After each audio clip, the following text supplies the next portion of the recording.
It's Wednesday the 26th of April and it's been a bit of a quiet day today. It's really odd having another quiet evening because I've just been tearing around so much this year, fitting in so many gigs, that it's really odd to have nothing to do other than prepare for the gig tomorrow, that is. It's been a bit chilly, so I had to put the heating on. Not that that's anything really to write home about. I also went to the shop and braved it without my crutches just to see if I could. And I could, but I shouldn't. That's it. That's the end of that news bulletin. So I'm kind of down to picking out interesting stories from the news. And there was one that just captured my eye, and largely because of the picture that went with it. It was about a big old tabby called Sydney, who was rescued from a rescue centre at the age of 10. And he just looked so much like my old pussycat called Jasper, who was a big old fat tabby. He was 8 kilos. So that gives you an idea of how big he was.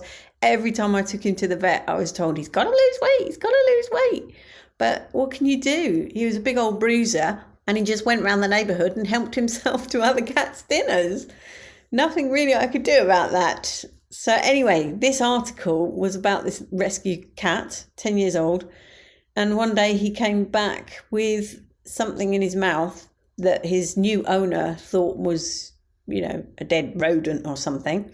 And it turned out to be a 5-week-old kitten that was covered in fleas and barely alive.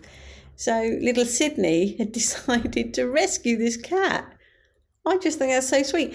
And in the article, she was saying that Sydney is generally a bit of a loner, doesn't really interact with other cats, he's not interested.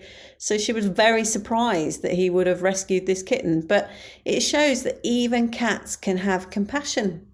I'm pleased to say the kitten does appear to be thriving and they do appear to be living in harmony. Although she said that Sydney comes and has a meow at her when he's basically had enough of the kitten. So that's my day in a nutshell. Kittens and crutches.